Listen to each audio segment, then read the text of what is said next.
today with our newest entry into the Arizona Drag Racing Legends, Albert Eshenbaugh. Albert's also one of the inaugural Arizona Hall of Fame members, Drag Racing Hall of Fame members, and quite a great representative for Arizona in our motorsports and the passion we have for drag racing, and even Bonneville racing. He's basically done it all. He's a car guy from the word go. So, Albert, when did you arrive in Arizona? Well, I was born in West Virginia in a small town, 3,000 people. And my first speed experience, I'll start from the very beginning, was I was about 5 probably. And my sister and I were into everything. She was 4 years older than I was. And I found an old baby buggy, and we lived on a very steep hill. The hill went up, and then our house, and then it went way up. And I took the wheels and the bottom carriage off of that, and I used to roll down the hill. Well, I found out if I loosened up all the wheels and everything, I could actually steer it with my body. Well, then I found an old nail keg, and I fastened that with wire onto the wheels, and I'd ride that down, sitting on the nail keg. Well, that was cool because I had somewhere to sit, and I got it where it was more steerable. So one morning I decided I was going to go to the top of the hill. And also my sister and I, and her being older, she turned me on to matches. We could make fire. Oh, speed and fire. So I got to the top of the hill, stuck old grass and stuff in the nail keg, and lit it on fire. Well, the open end was to the back. Well, it would barely burn. It was green, and so I thought, well, I can't make that work. So I get on the thing and said, here we go. So I went down the hill. Well, the air blowing in the end of the keg, and it was kind of loose and split, fired up the burner. And when I came by the house, my mom was looking out the kitchen window, and she thought it was a jet. And it felt like I was probably almost subsonic. I went by there. Well, she jumped in the car because she knew it was me, and fired it up and went down to see what was left of me. Well, it was really fast, and it was burning my legs. And there was a cross street at the end of that hill, and it dead ended. And I hit the curb, split my chin open, and that was my first deal with speed. And I still remember that like I just did it. How old were you then? I was 5. Oh my goodness! And then Your sister was quite the inspiration, huh? yeah, my sister was cheering me on. So then we moved to Knoxville, Tennessee, and my dad worked on the Manhattan Project. Okay. And we were there till the war ended. Came back to Mannington, West Virginia, and moved to Phoenix. And I had go-karts, and I was in the deal with Ted when we raced go-karts. Ted Olson. And that was probably 54. And we raced a little 20th of a mile track behind this church. And that's where I first met Ted. And then we fooled around with the racing go-karts, and then we decided we'd go drag racing. We knew about J.R. Bloom lived just catty corner from where Ted did. And we bought a 34 Ford from his brother-in-law, Clell Bloom, and, or no, his name wasn't Bloom. His first name was Clell. Anyway, we towed that thing to Perryville drag strip with a rope. And my mom's had a 51 Pontiac, and I towed Ted with a rope all the way, and it's got to be 30 miles, 40 miles out there from my house. We lived at 28th Street and Camelback. No freeways then. Well, you went down to Van Buren and then out Van Buren. That was the highway. That was with US 60 or whatever back then, or something like that, or that was the main highway. Van Buren went to dirt along somewhere out that way. Anyway, and it ran actually pretty good. It ran 104 on gasoline, and we won our class. So then we went, I built a 39 Chevy with a Chevy V8 in it, and I raced that in C gas at Perryville. And then Ted and I got the idea we'd build a dragster. So with a little help from several friends and Joe Dillon, and he was older than I was, but he worked at machine shop, and he was a great friend to have because he could do all the machining. So we built this dragster, and it was really nice. We had the body professionally built, and we had all of our money went into that dragster. And Carl Grimes helped me with the engine and introduced me to Ed Eskandarian, and then Ed helped me with the motor, cams, and we had a lot of help back then. And we used a Packard transmission because it was close ratio. And I knew kind of about gearing and ratios. We had a quick change in it, but it was pretty state-of-the-art back then. And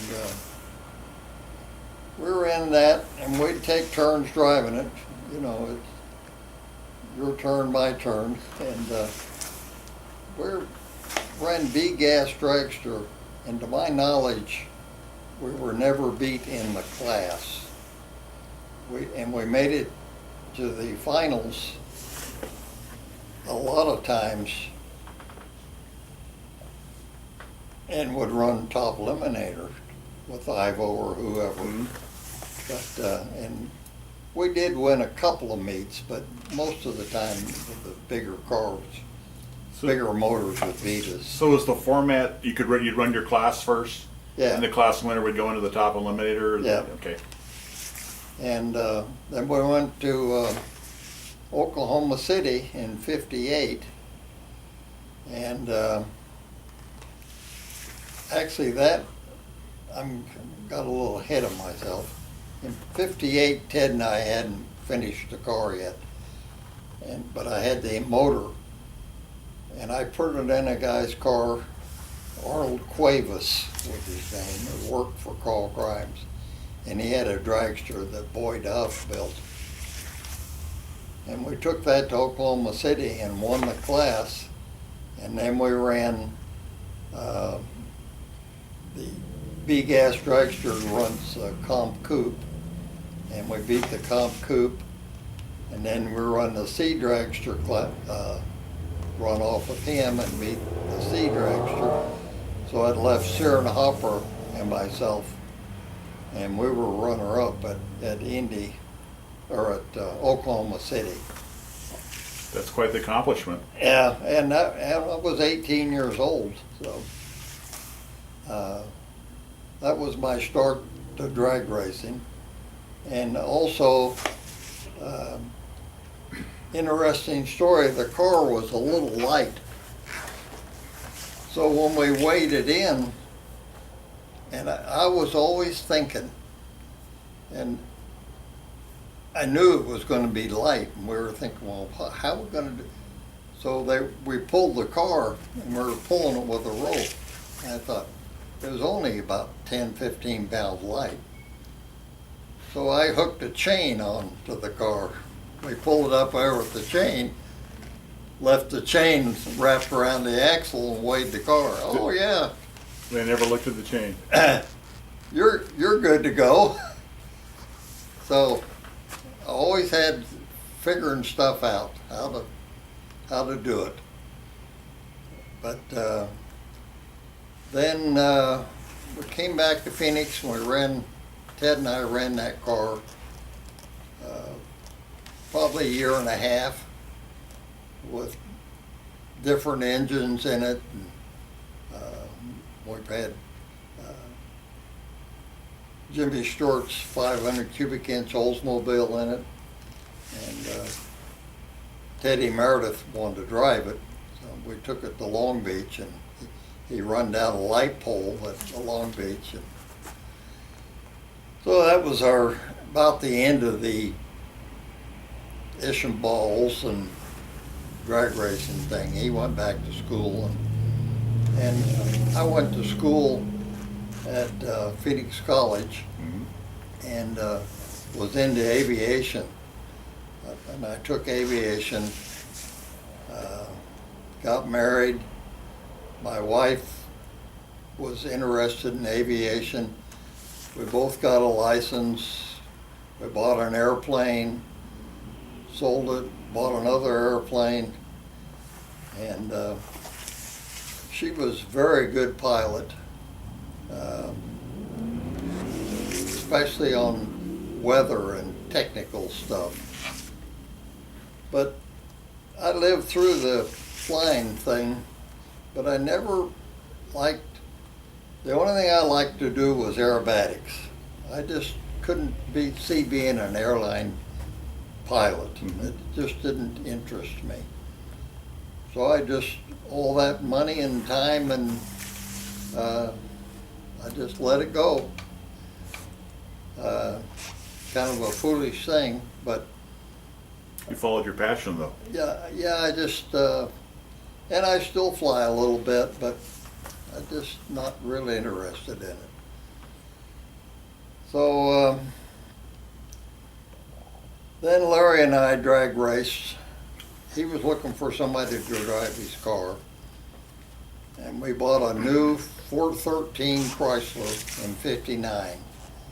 That was the wedge motor? The wedge motor, because it looked like it was a lot better deal than, which it turns out it was when they made heads for it. But So that was the beginning of the Steininger and Eshenbaugh team. yeah, and when we tried putting nitro, a lot of nitro in the 413, it'd just pop and bang and never ran any good.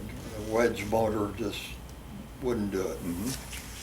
So then we put a 354 Chrysler in it, and I still remember the run at Mel Larson's, because we ran Fred Dobney, and it rained out the week before, and Fred Dobney and myself were going to run for top eliminator. Well, that week is when we put the Hemi in. So we went out there to run, and Fred says, well, that's not fair. You got the Hemi in now, and you had to, well, there was no rules against anything like that. So we made a qualifying run, pitched the blower belt off about half track, well, about 3/4 track, and it ran quicker and faster than the 413 had ever ran. So I thought, wow, this is going to be nice. So we beat Dobney, and that was the beginning of the Hemi deal. And we ran the 354 for a little while, and then switched to 392s, and then we had 1/2-inch cranks in them that made them 454. But anyway, Larry and I were pretty successful. I took the car back east a couple of summers and stayed at one of my grandmother's old houses in Mannington. And it was right up in the panhandle of West Virginia, about 100 miles from Pittsburgh. And I could race every weekend in the summer and get $500 show-up money for match racing. And I could drive 50 to 100 miles and be at a different drag strip every weekend. There was drag strips all over back there. So I did that for a couple of years, and I ran as good as anybody back then. But I didn't like the traveling. I just couldn't do it. I remember I took off from Phoenix and went down to Florida to run a match race. Hell, it took 4 days and 4 or 5 tires, and it was awful. And I remember Garlett's used to build a new car and load it on a trailer and take it to Long Beach. And I couldn't do that. So Larry and I, in about 65, we kind of gave it up. And then I bought a motorcycle shop, or started a motorcycle shop, Kawasaki dealership. And I was in that quite a few years. And then I started another shop in Mesa, Kawasaki, Husqvarna dealership. And then I sold both of those and just lived on the money. And I'd gotten divorced from my first wife, got remarried, had a little girl, Allison, got divorced, and then I married my first wife's cousin, but she was a good bit younger. But anyway, and that's a whole other story. But there's enough to write a book. Yeah. You know you've had a good life when you write a book. Yeah. And everything that you would put it to be the truth, and people would say that's fiction. Yeah. You know you've had a good life. Yeah. It would seem like fiction, some of it. Right. Anyway, and I drove various cars, drag racing. They called him Joe the Jet from Sanford, Maine. Okay. And I drove his car for a while, and Rod Stuckey was the crew chief, and we did well with that. And then I got into motorcycles, but I was 30 years old by then and found out, I'm just almost too old to ride motocross. And then so I tried desert racing and did well. But, I was getting hurt too much. When you run up front, you pay your dues. Yep. You're finding all the holes before everybody else does. So then I got into off-road racing. And also a guy by the name of Bob Shepard came to me in '85. And he said, I'd like to off-road race, and he had a little bit, and he was a great motorcycle rider. So I built a car in my garage. I had a shop. I didn't work for anybody most of my life. I had a shop in the back of my house, and I built an off-road car, state-of-the-art, because Shepard was inherited from his grandparents the Purex Bleach Corporation. Okay. So he had millions. So I built this car, and money was no object. And my wife was pregnant at the time and just ready to have the baby. And the season started in the Parker 400. So we tested the car by driving it up and down the alley. He threw it on a trailer and went to Parker. And and we won the championship that year. In fact, we won almost every race. But he called me after the Parker race and he said, we won the whole thing overall. And I said, no, really, how did you do? He said, we won the whole thing overall. I said, nah, really, how'd you do? And he said, if you ask me that one more time, I'm hanging up. So anyway, he won the thing. He said he came in, sat in the lawn chair and drank 3 beers before second place came in. And that's a fact. That far ahead of everybody. We just killed him that year. So, and Bob later on in the trophy trucks won the championship in about 2002 or 3 or 4, somewhere along there. So he was a great driver and had a lot of money. The trophy trucks require that. The trophy trucks, he said he spent out of pocket that year over $1 million. But in money contingencies and when he sold all the stuff at the end of the year, he got a lot of that million back. I mean, he makes it sound like he spent $1 million, but he didn't. He had good parts. People wanted to buy it. Yeah. So then I got into Bonneville. So how did you get into Bonneville? What triggered you to want to do Bonneville? What was your? Well, I'd never been there, and Did you go first to see it, or Yeah. did you build the car first? Bill and I, the guy I worked for at the cabinet company, and that's when I was building a bus for him, a custom bus, which that's a whole nother story.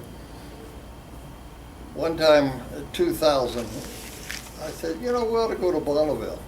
Oh, okay, I'd never been there. So we went up there, watched it, loved it, came back and bought a car from a guy named Jerry McKenzie, had a Roadster. And we ran it in '02, I think, first time, or '03, somewhere along there. But it's a big learning curve up there. In my mind, I was associating with drag racing, and you don't want to do that. So it cost us a few years, and finally, when we did set the record in D fuel Roadster, we put 10 miles an hour on the record. And then, How fast was that? Do you remember? 243 was. So you got the red hat on top of that? Yeah, I got a red hat, and then I came back in October to the Bonneville, the second race they have, and I took one piston and rod out and put a bob weight on the crank to balance it so it could run on 7 cylinders. And that just made the E class. And coincidentally, the D and E are the closest split of all the classes. And I got to looking at that one day. Well, if I was at the top of the class and took one piston out, it wasn't enough. But my engine was 295 inch and the lemon is 307. So by taking one piston out, I was made the class. So I ran a record in that class and put 10 miles an hour on it. And then we went back a lot, went back blown. And anyway, then Ted and I got the wild idea we'd build because he was along with me all the time, build a Lakester. And I built a half a Chrysler, had an inline crank made for it so that the firing order would be right, 2 pistons up, 2 down, and ran a half a Chrysler. And we went to El Mirage and we put 13 miles an hour on the record over there. 201 and we run 214 On the dry lake. on the dry lakes. And that's, on dirt, that's fast. Is there a big difference in traction between the salt and the dirt? Yeah, there's way more traction on the dirt. You'll run it in 1.33 miles about the same speed you run in 2 miles of Bonneville, Okay. just from traction. And the half a Chrysler was kind of the end of the. We went to Bonneville a couple of times after that, and then we put a V8 back in it, but never could get it really on the record. Close, but all them records are tough at Bonneville. Guy's been bumping them up for years. I mean, Something like George Poteet's been over 400 miles an hour more than everybody else combined at the Yeah. track or something like that. That's Yeah. a great story about Bonneville. What's your fastest you've gone? You went Salt Flats. the fastest I ever been at Bonneville was 253 in the Roadster. And back to the dry lakes, when we were running the Roadster, at the time, and it's been bumped up since then, I had the fastest Roadster unblown, regardless of engine size, of anybody had ever ran. I ran 233 over there one day, and that was faster than any Roadster had ever run. So when you do something like that, and you just come out and you just blow the record away, do they scrutinize your car a lot? Do they take a close look at it, or do they just? Oh yeah, yeah, they look at it pretty close. Yeah, they. So you can't get away with hanging a tow chain on it. You just, No, they Bonneville guys are. It's kind of a good old boys network, and if you don't have a California zip code, they're pretty rough So on the you. question I love to ask: did you get a kick out of beating the California guys, or being Oh, better than? Yeah, I told them I don't give a damn how they do it in California. We'll do it our way. We have a pretty good heritage of racers here in Arizona. Yeah. So, and I'm building a new Roadster, a new chassis, same body, right now. In fact, I was working on it this morning with a Donovan block, a Webster head, and the four-banger crank and all. But I'm beefed it up with a Donovan because the block, them cast iron blocks, and running 100% nitro, they only last, 3 or 4 runs, and the cylinders are barrel shaped. They just doesn't work. So I got a good block, and we're going to go back there, and my boy's going to drive it. And What an honor! That's awesome. the record in that class in a 4-banger on fuel unblown is 196, and it should run 210. Everything has to be lined up at Bonneville. The weather, the density, altitude, the track condition, not too wet, not too dry. There's so many things that have to be right. So if this all comes together, he should get himself a red hat. Yeah, we should be able to get a red hat. I have a friend who got his this last year, and he's done a lot of things in racing, but that's his biggest pride. He wears it all the time, so Yeah. does not take it Yeah, off. it's tough. That's the 200 mile an hour. If our viewers that you go 200 mile an hour club, you get the red hat. That's quite a feat. Yeah, and it's like I said, that a lot of them records, not all of them, but a lot of them are up there, and it costs a lot of money to go to Bonneville. Hell, just towing the thing up there and back costs you $2,000 in diesel fuel.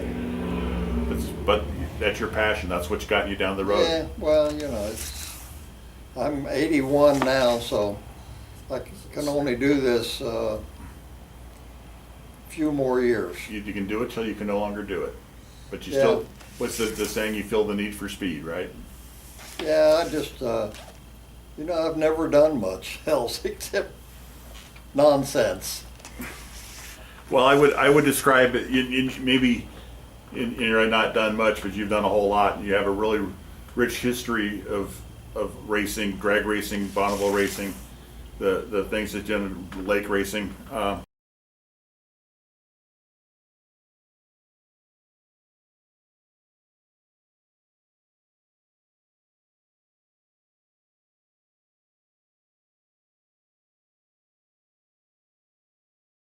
We're really proud of all our people from Arizona and what you've done and how you've represented us. And is there anybody you want to say that along the way that inspired you? That who was the guy that really got you off your butt to really want to do it, or who pissed you off enough to make you do it?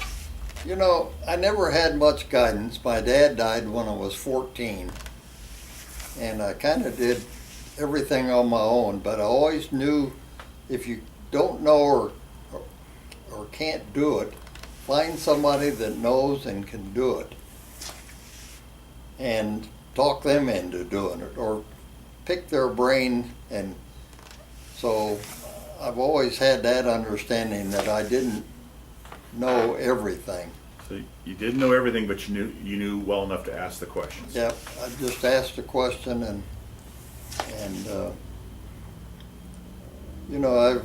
I've left a lot out. The interview would be a little boring if I went, or that'd be that book again that would seem like a fiction instead of being the truth. But you've got such a great life. I mean, you've done things that people dream about doing. oh yeah, I've done stuff that people only dream about. They have no idea what my life's been like. It's pretty awesome.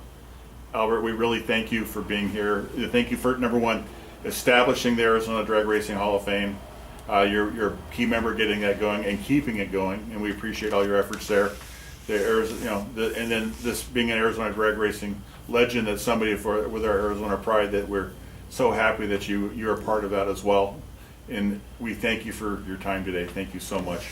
Well, Red Greth and I started that Arizona Drag Racing Hall of Fame. What a sweetheart.